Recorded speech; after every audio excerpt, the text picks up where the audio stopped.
വണക്കം. പ്രകാശ് രാജപ്പൻ ലവൻ്റെ പൗരത്വം കേന്ദ്ര സർക്കാർ എടുത്ത് കളഞ്ഞു എന്ന് പറഞ്ഞുകൊണ്ട് മുറവിളിയുമായി അവൻ എത്തുന്നൊരു കാഴ്ച കഴിഞ്ഞ ദിവസം സോഷ്യൽ മീഡിയയിൽ കാണാനിടയായി. ലവൻ്റെ പൗരത്വം എങ്ങനെയാണ് കേന്ദ്ര സർക്കാർ എടുത്ത് കളഞ്ഞത്?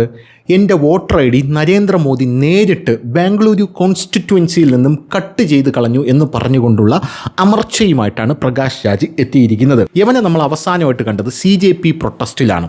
ഇപ്പോൾ ജാർഖണ്ഡിൽ അതിലും ഭീകരമായിട്ടുള്ളൊരു പ്രൊട്ടസ്റ്റ് നടക്കുന്നുണ്ട്. അവിടെയുള്ള വിദ്യാർത്ഥികളെ പോലീസ് മുണ്ടും തുണിയില്ലാതെ എടുത്തിട്ട് അടിച്ചുകൊണ്ടിരിക്കുകയാണ്. പോലീസ് അവന്മാർ നിയമസഭയിലേക്ക് കടക്കാതിരിക്കാനായിട്ട് അവിടെ ബ്ലേഡ് കൊണ്ട് കെട്ടിയ ബാരിക്കേഡാണ് സ്ഥാപിച്ചു കൊണ്ടിരിക്കുന്നത്. അവിടെ അവരെന്ത് ചെയ്യുന്നു? തുക്കടെ ഗ്യാങ് ഇല്ല, ആൻറ്റി നാഷണൽ സ്ലോഗൻസ് ഇല്ല, അങ്ങനെ ഒരു കാര്യവുമില്ല. അവിടെ ഗവൺമെൻറ് ആടി ഉലഞ്ഞുകൊണ്ടിരിക്കുകയാണ്. ആ ഒരു സാഹചര്യത്തിൽ അവിടുത്തെ പിള്ളേർക്കൊന്ന് അഭിവാദ്യം അർപ്പിക്കാൻ പോലും ഈ തെണ്ടിയെ കണ്ടിട്ടില്ല എന്നുള്ളതാണ് മറ്റൊരു കാര്യമെന്ന് പറയുന്നത്. പോട്ടെ, അഭിവാദ്യം അർപ്പിക്കുന്നത് പോട്ടെ, അവിടെയുള്ള പിള്ളേർ പറയുന്നുണ്ട്, അതായത് അവിടെയുള്ള പിള്ളേരടുത്ത് ഈ മാധ്യമ പ്രവർത്തകർ പോയിട്ട് പറയുന്നുണ്ട്, നിങ്ങൾ എന്താണ് കഴിക്കുന്നത്? ഞങ്ങൾ ബിസ്ക്കറ്റാണ് സാർ കഴിക്കുന്നത്. ഇവിടെ ആരെന്ത് തരാനാണ് സാർ? ഇത് ഡൽഹി അല്ലല്ലോ സാർ, ഇത് ജന്തർ മന്ത്ര അല്ലല്ലോ, ഞങ്ങൾക്ക് ഫണ്ടിങ് ഇല്ലല്ലോ. ഞങ്ങൾ രാവിലെയും ഉച്ചയ്ക്കും വൈകുന്നേരവും ബിസ്ക്കറ്റ് കഴിച്ചുകൊണ്ടാണ് ഈ ഒരു പ്രതിഷേധം മുന്നോട്ട് കൊണ്ടുപോകുന്നത് എന്നാണ് അവർ പറയുന്നത്. അവിടെയൊന്നും ലവനെ കണ്ടില്ല. ഇപ്പോൾ ലവൻ രംഗത്തെത്തിയിട്ടുണ്ട്. ഇവനെ എടുത്തുടുത്തോണ്ടിരിക്കുകയാണ് സോഷ്യൽ മീഡിയ എന്നുള്ളത് വേറൊരു കാര്യം. ഇവൻ്റെ പൗരത്വം എടുത്ത് കളഞ്ഞു എന്ന് പറഞ്ഞാണ് ഇവൻ രംഗത്തെത്തിയിരിക്കുന്നത്. എന്തായാലും നമുക്ക് ആ വീഡിയോ ഒന്ന് കേട്ടിട്ട് വരാം. ഇവൻ്റെ മൂഞ്ചി കാണിക്കുന്നില്ല, കേട്ടിട്ട് വരാം. Satyu, I want to share a joke with you. I am one of the 65 lakh voters whose vote right has been deleted from Bangalore constituency after SIR. Nice joke, no? I was born in this constituency. I lived in this constituency. I had nice schooling, college, theatre. And for your kind information, I was an MP candidate of this constituency too. Well, the joke is nice. Game on. Let me see what is the process I have to go through. Let me see what is the process I have to go through എന്നാണ് പറയുന്നത്. അതായത് പുള്ളി പറയുന്നത്, ഞാനിവിടുത്തെ ഒരു MP കാൻഡിഡേറ്റായിട്ട് മത്സരിച്ചതാണ്, ഞാനൊരു വലിയ സംഭവമാണ്, എന്നിട്ടും എൻ്റെ പേരെടുത്ത് കളഞ്ഞു എന്നാണ് ലവൻ പറഞ്ഞുകൊണ്ടിരിക്കുന്നത്. ഇതിനു മുമ്പേ ടെലിഗ്രാഫിൻ്റെ എഡിറ്ററായിട്ടുള്ള ഒരു തൻ്റെ പേരെടുത്ത് കളഞ്ഞു ബംഗാളിൽ നിന്ന്, അതുകൊണ്ട് എനിക്ക് അമേരിക്കയിലേക്ക് പോകാൻ പറ്റുന്നില്ല എന്ന് പറഞ്ഞ് വലിയ രീതിയിലുള്ള ബഹളമായിരുന്നു. അവൻ്റെ പേരെന്തുകൊണ്ട് എടുത്ത് കളഞ്ഞു എന്ന് ചോദിച്ചപ്പോൾ അവൻ കുറേ നാൾ മുമ്പ് SIR തുടങ്ങുന്ന സമയത്ത് ഞാനൊരു ഇന്ത്യൻ പൗരനാണ്, ഞാനത് ആരുടെ മുമ്പിലാണ് തെളിയിക്കേണ്ടത്, എൻ്റെ ഒരു രേഖയും ഞാൻ കൊടുക്കില്ല എന്ന് പറഞ്ഞവനാണ്. അതായത് മോളുടെ കല്യാണത്തിന് പോകാനായിട്ട് പാസ്പോർട്ട് ആപ്ലിക്കേഷൻ കൊടുത്തപ്പോഴാണ് അത് റിജക്റ്റ് ചെയ്ത് കളഞ്ഞു അവർ. എന്തുകൊണ്ടാണ്? കാരണം SIRൽ പേരില്ല. ഈ പറയുന്ന ഞാനുണ്ടല്ലോ, BLO SIR എടുക്കാൻ വന്നപ്പോൾ എനിക്ക് കിട്ടിയിട്ടില്ല. ഇവിടെ BLO SIR എടുക്കാൻ വന്നപ്പോൾ എനിക്ക് കിട്ടിയിട്ടില്ല, എൻ്റെ പേര് അതിനകത്തുനിന്ന് വെട്ടിക്കളയുന്നൊരവസ്ഥ ഉണ്ടായിരുന്നു. പിന്നെ ഞാൻ അവിടെ പോയി അവിടെ കൃത്യമായിട്ട് കാര്യങ്ങൾ ബോധിപ്പിച്ച് കൃത്യമായിട്ടുള്ള കാര്യങ്ങൾ പറഞ്ഞത് എഴുതിച്ചേർന്ന്, ഇതാണ് പ്രൊസീജിയർ. ഞാനൊരു സിനിമാ നടനാണ്, അതുകൊണ്ട് എൻ്റെ പേര് അങ്ങനെയൊന്നും എടുത്ത് കളയാൻ പാടില്ല എന്നൊന്നും പറഞ്ഞാൽ പറ്റില്ല. പിന്നെ രണ്ടാമത്തെ കാര്യം എന്ന് പറയുന്നത്, ഇതൊക്കെ സ്റ്റേറ്റ് ഗവൺമെൻറ്റിൻ്റെ കീഴിൽ വരുന്നൊരു കാര്യമാണ്. ബാംഗ്ലൂരുവിൽ നിന്നാണ് ഇവൻ്റെ പേരെടുത്ത് കളഞ്ഞതെന്ന് പറയുന്നത്.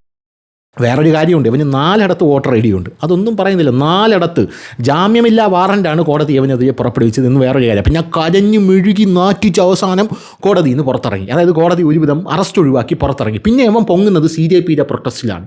അപ്പോൾ കാണാൻ കേരളത്തിൽ വേറൊരു കേസ്, വാഗമണിൽ ഭൂമി കയ്യേറി എന്ന് പറഞ്ഞു. അതിനു മുമ്പ് വേറൊരു കേസുണ്ട്, ധർമ്മസ്ഥലയിൽ ഗൂഢാലോചന നടത്തിയെന്ന് പറഞ്ഞു. ധർമ്മസ്ഥലയിൽ അവിടെ വന്ന് ആ ധർമ്മസ്ഥല എന്ന് പറയുന്ന പരിപാവനമായിട്ടുള്ള ക്ഷേത്രത്തെ തകർക്കാൻ ചിന്നയ്യ എന്ന് പറയുന്ന ഒരു വേട്ടാവളിയെ കൊണ്ടുവന്നു. ചിന്നയ്യ പറഞ്ഞിരിക്കുന്നത്, എനിക്ക് ഇവ ഓഫർ ചെയ്തിരിക്കുന്നത് 50 കോടി രൂപയാണ്. എന്തിന്? ഈ ധർമ്മസ്ഥലയെക്കുറിച്ച് ഇങ്ങനെ പറഞ്ഞാൽ തരാമെന്നാണ് പറഞ്ഞിരിക്കുന്നത്. ഇതൊരു 200 കോടി രൂപയുടെ പ്രോജക്റ്റാണ് എന്നൊക്കെയാണ് അയാൾ പറയുന്നത്.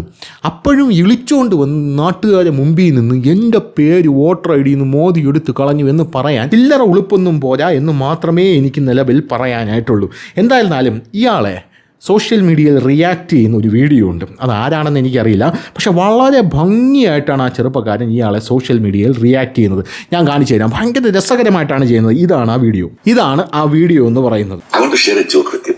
I am one of the 65 lakh voters deleted after SIR. My friend, you can use your powers to deny few of the citizens the right to vote who may not elect you. But can you stop us? My dear friend, my dear cringe brother Prakash Raj, I have a simple advice for you because it seems that you are frustrated with your personal and professional life. You should do, you should drink the exact tonic which you drink before every tweet you make and have a stress-free life because the desperation you are showing to blame Modi for everything is becoming a joke. It's boring, yeah. If your name is removed from the voters list, then you should question the state government because they are responsible for ensuring eligible voters are properly included. It is not Modi's job, okay? And my name was also removed during this SAR process. I did not make any cringe video like you. Instead, I followed the process and made sure my name is resorted. Okay, if my name was removed, it could have hurted the ruling party only because I was a Modi voter. And being famous doesn't mean that your name automatically get into the voters list. Enna? Nee onnu periya allam kediyadu. You should follow the process as everyone else. Famous doesn't make you or give you the liberty that your name will be automatically permanently entered in the voters list. No. நிறைய சினிமாவில் நடிச்சதுனால பெரிய புளித்திலாம் கிடையாது. We both are same bro. என்ன மாதிரி தான் நீயும். I am a citizen, you are a citizen. நான் follow பண்ண ப்ராசஸ் நீயும் ஃபாலோ பண்ணு. Don't cry, okay? And also stop this France thing. It was nice when Modi did it. When you guys do it, it is like some buffalo coming and screaming in English. Dear friends. അത്ര മാത്രമേ ഇതിനകത്ത് പറയാനുള്ളൂ. അതായത് പെരിയ സിനിമകളിൽ നടിച്ചതിനാല നീ പെരിയ പുളുത്തികളും കിടയാതെ, അത് വലിയ cinema നടനായതുകൊണ്ട് നീ ഭയങ്കര ആളാണ് എന്നൊന്നും വിചാരിച്ച് കളയരുത്. ഇനി ഇതിൽ നാട്ടുകാർക്ക് അറിയാനുള്ള സംഭവം എന്ന് പറഞ്ഞാൽ വോട്ടർ ഐ ഡി ബംഗളൂരു എന്ന് എടുത്തു കളഞ്ഞു. എന്തിലെന്താ പ്രശ്നം? വേറെ 3 വോട്ടില്ലേ? ഇത് പ്രകാശ് രാജിനെ പുകഴ്ത്തുന്ന ബർഗാദത്തിൻ്റെ ക്വിൻ്റ് തന്നെ പറയുന്ന കാര്യമാണ്. വേറെ മാധ്യമങ്ങളെല്ലാം ആയതുകൊണ്ട് പിന്നെ ക്വിൻ്റ് തന്നെ ഞാൻ എടുത്തുകൊണ്ട് വന്നത് ഇവന്മാർക്ക് മറ്റേ ക്വിൻ്റ് കാരവാൻ പറയുന്നതൊക്കെ മാത്രമേ ഇവന്മാർ വിശ്വസിക്കുകയുള്ളൂ. സാധാരണ ചരിത്രകാരന്മാരൊന്നും പറയുന്നത് വിശ്വസിക്കില്ല. നമുക്കിത് രാമചന്ദ്ര ഗുഹ പറഞ്ഞാൽ മാത്രമേ നമ്മൾ വിശ്വസിക്കുകയുള്ളൂ. രാമചന്ദ്ര ഗുഹയുടെ പുസ്തകത്തിൽ ഞാനിത് കണ്ടില്ലല്ലോ എന്നൊക്കെയാണ് ഇവന്മാർ പറയുന്നത്. അതുപോലെ തന്നെ ഇതിനകത്ത് ക്വിൻ്റിൻ്റെ റിപ്പോർട്ടുണ്ട്. ക്വിൻ്റിൻ്റെ റിപ്പോർട്ടിനകത്ത് Bengaluru court re issues warrant against Prakash Raj multiple voter I D case എന്നാണ്. മൾട്ടിപ്പിൾ വോട്ടർ ഐ ഡി ആണ്. അതായത് ഒരിടത്തല്ല 4 സ്ഥലത്താണ് വോട്ടർ ഐ ഡി ഉള്ളതെന്നാണ് മറ്റുള്ള ഒരു പ്രധാനപ്പെട്ട ഒരു കാര്യം എന്ന് പറയുന്നത്.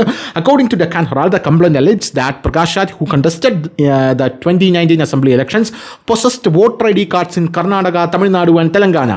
The court was informed that the actor has vacated his residence, resulting in the return of previous summons and prompting the reissuance of the warrant. കോടതി ജാമ്യമില്ലാത്ത വാറന്റ് പുറപ്പെടുവിച്ചിരിക്കുകയാണ്. എങ്ങനെ ഇരിക്കും? അപ്പോൾ ഇങ്ങനെയുള്ള ഒരാളാണ് വന്നിരുന്നിട്ട് പറയുന്നത് എൻ്റെ വോട്ടർ ഐ ഡി ബാംഗ്ലൂരിൽ നിന്ന് എടുത്ത് കളഞ്ഞത്. അവിടെ നിന്ന് എടുത്ത് കളഞ്ഞെങ്കിൽ ബാക്കി 3 എന്നുള്ളൊരു ചോദ്യം തിരിച്ച് ചോദിച്ചാൽ തീരാവുന്നുള്ള കേസ് മാത്രമേ ഇതിനകത്ത് പ്രകാശ് രാജിനുള്ളൂ എന്ന് പ്രകാശ് രാജ് മനസ്സിലാക്കിയിരിക്കുക. നേരത്തെ പറഞ്ഞതേ പറയാനുള്ളൂ. പെരിയ സിനിമകളെല്ലാം നടിച്ചെന്നാൽ നീ പെരിയ പുളുത്തിയെല്ലാം കിടയാതെ. അപ്പോൾ ശരി.